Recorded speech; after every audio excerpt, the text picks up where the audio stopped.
Parents who organise parties for their teenagers that spiral out of control could now face charges. Yeah, the warning comes after two wild parties in Queensland on the weekend. A party on the Gold Coast was gate-crashed and a party of more than 400 teens in Brisbane's northwest descended into chaos. Wild teenage parties are an all-too-common occurrence. This 16th birthday on the Gold Coast was ruined when 400 gate crashes turned up. Police officers struggled to gain control as hordes of drunk teens spilled onto the streets. Do you like partying? Mate, you might want to go. Come on, get out of here. The mother who organised the party is now under investigation, along with the venue manager. They could face charges of negligence and thousands of dollars in fines.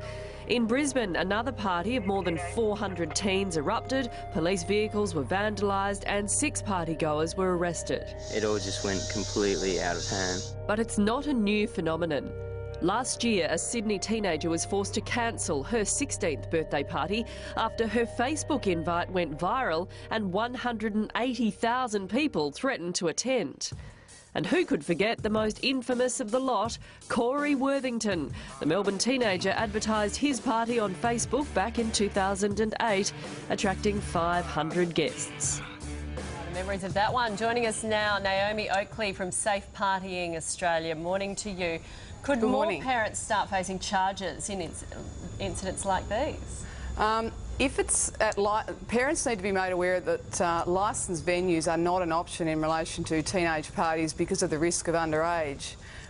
Licensed venues include your cafes and that sort of thing that have a liquor licence.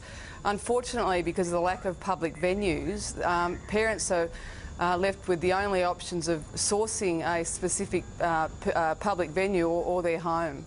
Naomi, why do so many of these parties get out of control? It's inadequate planning. 90% of parties that go out of control are as a result of alcohol that is not managed, and most of them are actually BYO events. Now, unfortunately, we don't have accurate stats. I've been campaigning for a long time now for the police in every state to start maintaining statistics on parties going out of control so we can establish whether the party safe programs are actually working.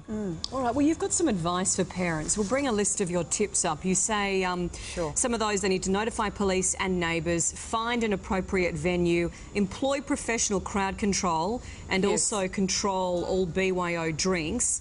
Yes. And also you say spas, pools and balconies don't mix with parties. How do you know then if your home is an appropriate venue?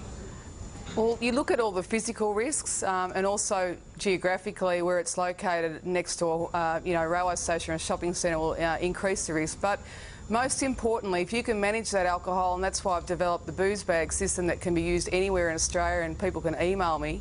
But basically what that means is all the alcohol that comes onto your property will be managed, and I even actually indicate to parents that it's a good option to go online and do an RSA course just to be aware of what you're looking for and observations, and at the end of the day it will help the police to minimise the issues, the call-out time and also the impact that it causes on the community. But Naomi, kids can get absolutely smashed or on drugs before they even arrive at the party, so how hard is it to monitor that?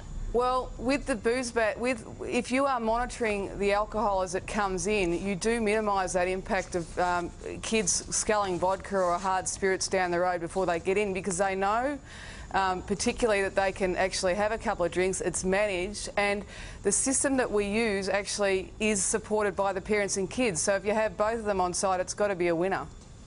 Well, gosh, you'd have to think twice, wouldn't you, I think, to throw a teen party. Naomi, thanks very much for your advice this morning.